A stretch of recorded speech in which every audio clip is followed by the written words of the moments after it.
So I recently bought this portable GameCube from eBay, and I already made a video on my main channel, kind of a trimmed down video, kind of looking at the features, gameplay, that sort of thing. But I kind of want to do like an unedited, unfiltered video on this thing right now, just to show you some features, gameplay, that sort of thing.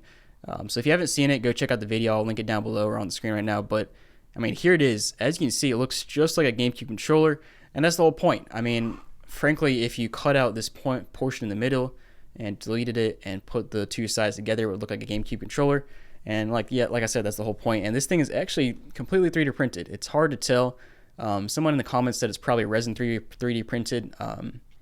I have done some 3D printing in my day, but it's been a few years. I have my own one. It's like a Maker Select V2, if I have to remember the name. Frankly, I have not used it in like 3 years, but it's pretty sweet when I used to use it. Usually 3D printing leaves like ridges and stuff, and you have to sand it down, but resin printing is apparently much higher quality, but much more toxic with the fumes, I think. But yeah, I mean, this thing is pretty sweet.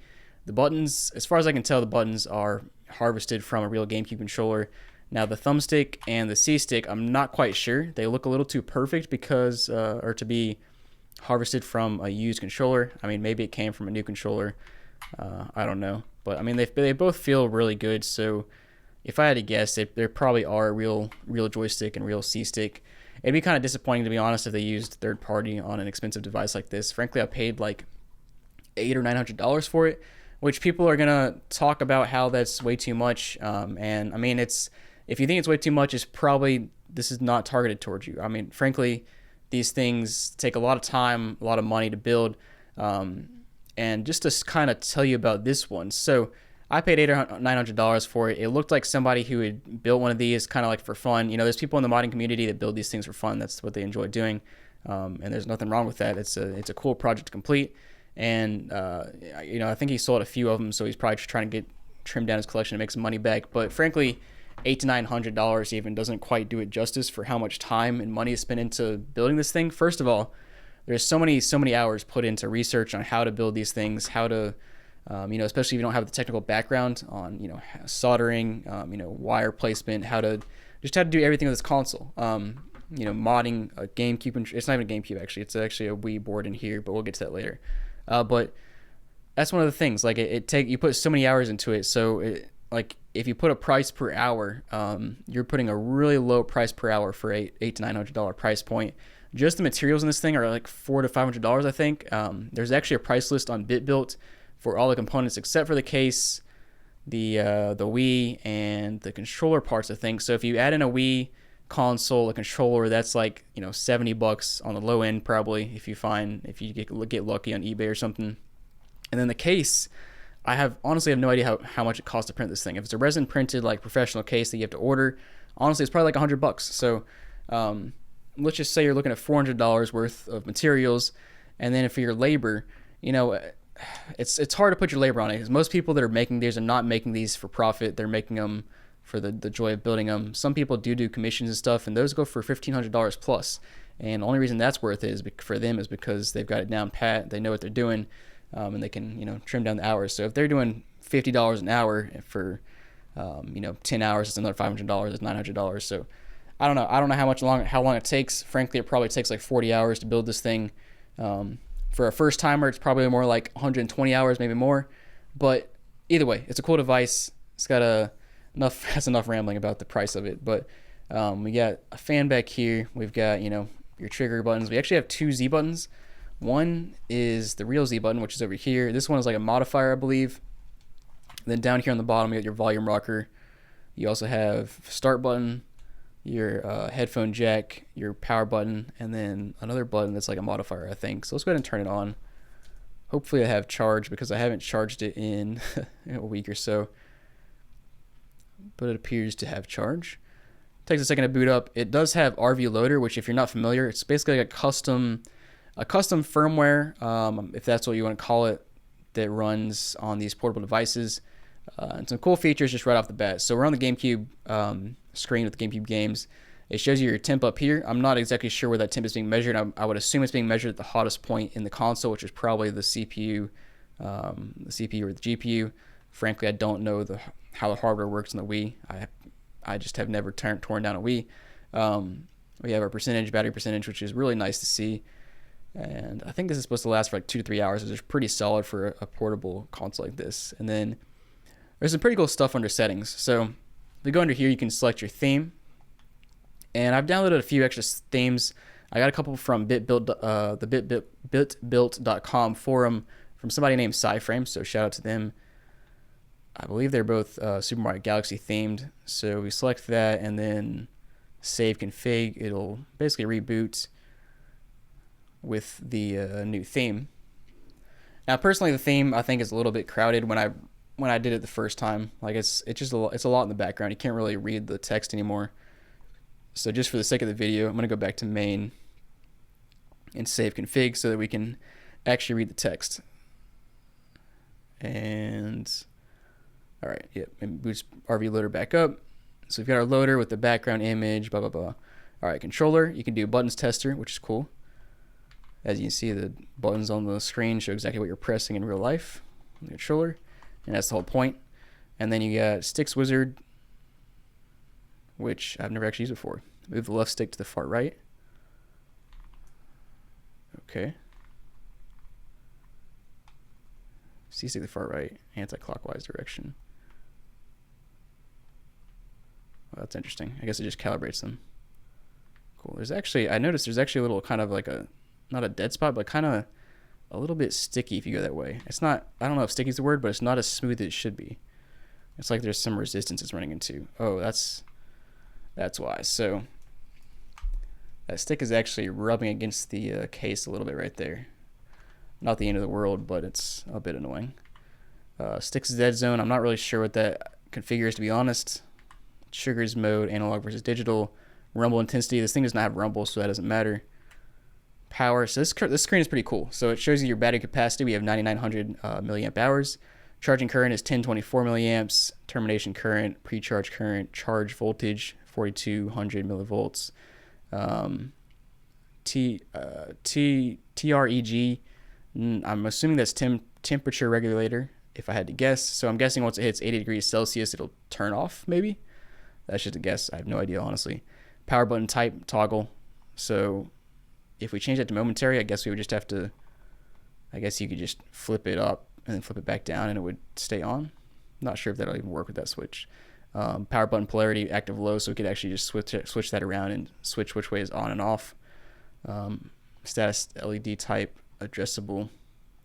I'm not sure where that is addressable at, or how you can do that addressing, and this is kind of cool too. You got your battery current, so it's showing you how much, I guess how many amps you're losing. Interesting. But yeah, you got a few screens. You got this right here is your channel screen, so you can load up Wii channels. So I have Sudoku challenge that I already loaded up, so we're gonna load that up and play it. Now, I had something on my last video. I like made a comment during the video, like I didn't know what this was, but somebody told me down below in the comments that it was one of the worlds from Super Mario Galaxy. Not sure if it's from 1 or 2, or maybe both. I've played Super Mario Galaxy before, but I've not played it much, so not real familiar with the game. Frankly, I probably should go play it back and play it, because I've played like most of the other games that are kind of in this, I want to call it a series, but like I've played Super Mario 64, I've played Super Mario Odyssey, I've played there was something else on the Wii that was similar. Oh no, it's on the Wii U. The Super Mario 3D Land, I played that, or excuse me, Super Mario 3D World. I have not played Land. Or maybe it's whichever one is on the Wii U. Frankly, I don't remember which one's on the Wii U and which one is on the 3DS. But it looks like this is not working, which is honestly not too surprising. From my research on bitbuilt.com, the Wii channels and the virtual console stuff is still in beta. Some stuff works, some stuff doesn't, which has been my experience. I had actually never tried Sudoku, and apparently it does not work. So if we go to virtual console, I'll show you what we have here. We have a bunch of old games. Soccer, I'm pretty sure, did not work. Star Fox 64 didn't work. Super Adventure Island, I think, did not work. But I think most of these other games did work. I know Super Mario World does. We have Super Smash Bros. Looks like the Japanese version, honestly. Or maybe that's just a different cover art. I don't know. I got Punch Out. Let's try. I think I've tried Punch Out and that works. We'll try Super Smash Bros. And see if that works. I'm assuming this is Super Smash Bros. For the N64, since it's on the virtual console.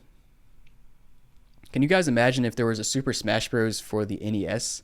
Like, how would you play that? There's only 2 buttons. You can, let's see, use these sticks to run back and forth. You can press up to jump, down to crouch, and you have 2 buttons. So you have like an attack and then a B button modifier, I guess. And I guess you just eliminate, there's no C stick. I guess you can still do combos by like your,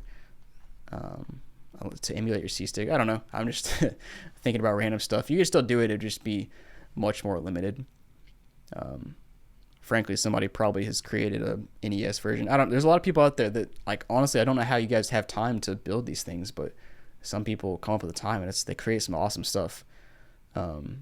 Just like mods and whatever else. Like this, like, how does somebody have the time to put this together? I don't know, but it's awesome that you do and you can put it together because it's such a cool piece of tech, cool piece of custom tech. And it looks like this game is not working either. So yeah, I mean, like I said, Virtual Console and WiiWare is hit or miss right now in BitBuilt, or not in BitBuilt, but on RV Loader, according to BitBuilt. And I mean, I can't complain too much. These are just guys that are doing it for fun. Like, they're not making money unless they're doing commissions. But here's our Wii games. And I mentioned it earlier, but this is technically a Wii. So it looks just like a GameCube, which is why I call it a portable GameCube. It's clearly meant to look like a GameCube and be like a portable GameCube. But it does play Wii games because it actually is a Wii board inside a trimmed down Wii motherboard, which is just easier to work with than the GameCube. But let me just show you some GameCube games. We got Chibi Robo. I think I showed Super Smash Bros. In my my main video. Let's go Super Monkey Ball. Because, yeah, I think I showed Super Smash Bros. On my main video on my channel. My main channel. So we'll try Super Monkey Ball. I think I tried all 4 of these games and they do work. Yeah, there we go. I think some of these games you have to turn on progressive scan for it to work, which you do back in the main menu. But yeah, let's just give you some gameplay. And I mean, let me know down below, what do you guys think of this thing? Like, would you pay $800 or $900 for this? Frankly, I probably would not pay that if I didn't have the opportunity to create a video and make some money back from that. But that's not to say it's not worth that much. Like, if this is a console that you're going to use, or just like a cool display piece, I think it's, it has to be worth that much because of how much time and money is put into creating this console. Now, clearly, if like Nintendo was to go and make their own portable GameCube, it would not cost as much because they would find ways to make it more portable, more cost effective. Pieces would be so much cheaper because they're manufacturing in massive quantities. That's why consoles are so much cheaper than this in the first place, which I think is why people are so concerned when I tell them how much these things cost. Because these are like one-off consoles. These are consoles that just an everyday Joe, somebody with a lot of skills is putting together, but they're not in a true manufacturing environment. They're in their basement or whatever, their workshop, putting this together with pieces that came off the shelf. They're not getting these huge discounts that people like Sony and Microsoft and Nintendo getting for manufacturing these massive quantities of consoles. So, yeah, and I mean, there's a lot of other efficiencies that they can have that your everyday Joe doesn't have from doing this in his basement. What is going on here? I've never actually played Super Monkey Ball. Maybe I have like one time at a friend's house, like back in the day. But that's why these consoles cost so much, because there's so much time and money that's put into it, because it is a custom device built by somebody like in their own home, rather than a true manufacturing environment where there's a lot of efficiencies and they can manufacture stuff for much cheaper. I've never personally worked in a manufacturing plant or with manufacturing stuff, so I don't know all the ins and outs. But let's just say if the parts on this thing were $400 for somebody just buying it off the shelf and buying all the pieces themselves, if you were to do this in a manufacturing environment where you are purchasing bulk, you have a deal with everybody to get cheap components, like it's probably, I don't know, a quarter of that in materials. I don't know. That's just me making up stuff. I truly have no idea. So if you have any idea, let me know down below. But apparently I'm getting destroyed right now, which is kind of sad considering I'm playing on beginner mode. Oh, I haven't been using my, whoa. I did not know that could go so fast that I would fly off. That's why I haven't been using my power-ups. That's why I've been so slow. And I just wasn't paying attention. I was talking too much. And now I'm going too fast and I'm flying off the edges. But yeah, I mean, this thing, as you can see, it works flawless. It's awesome. One thing I will say that I've I haven't noticed today yet, but last time I played, the right speaker is a bit staticky. I'm not sure if there's a loose connection. I would assume there's either some shielding issues, like, you know, maybe the speaker wire is run right next to a power wire. But yeah, maybe there's a speaker wire run right next to a power wire, and there's some interference between the two, and it's causing some static in the speakers. It could be that, or it could just be a speaker wire is loose. Not sure, but I haven't heard any of that static today, so maybe that was just a freak issue on one game or something. Not sure, to be honest, but yeah, I mean, as you can see, it looks great. I think there's a way to get back to the main menu without turning it off and on, but honestly, I have not looked it up yet. I think there's like a button combo you can do or something. I don't know. So usually I just turn it off and on, to be honest. But I probably won't open this up in this video, but it's pretty sophisticated. Like, for a device that was built by, you know, by everyday people, it wasn't like, didn't go through the full R&D process of a big corporate company. It looks very nice on the inside. Everything's laid out nicely. Everything has a purpose. There's no cables that are strapped across, you know, crazy. Because a lot of portable consoles I open up, and, you know, there'll be a cable on the bottom half over here, and then on the top half is over here, and it's just like straddled across. You can't actually open the clamshell enough. It's just a pain in the butt, which is like, it's not surprising because it is a portable console that's like custom, but still annoying. And yeah, I mean, I guess I'll stop rambling, but I've showed you a lot of stuff on here. Let me know down below if there's anything else you want to see on here, and I'll make another video. I mean, I'll kind of make whatever kind of videos on my second channel. But yeah, this is such a cool device. Let me know down below if you're interested in buying it. I'm probably not going to sell it unless you offer me a lot of money, because it is a cool device. I do want to keep it, and I want to use it for myself. It's cool. It feels really nice in the hands because it feels just like a GameCube controller, which frankly, a GameCube controller looks really weird, but oddly it feels nice in the hands, which is, it's kind of weird to say. It's such a weird button layout, but it works. I don't know why, but it works. But yeah, let me know down below if you're interested in it. And like always, check out my website. It's called jrobgaming.com. I buy video games, so if you want to trade in your video games, go fill out the form and I'll let you know how much I can pay. I also sell lots of video games, consoles. I have a lot of stuff that hasn't been posted, to be honest. It's like a tenth of the stuff on my website is my full inventory. Like, I have so much stuff that hasn't been posted yet. I just hired somebody, so stuff should be posted more quickly now. But yeah, check it out. Let me know down below what you think about this thing, and thanks for watching.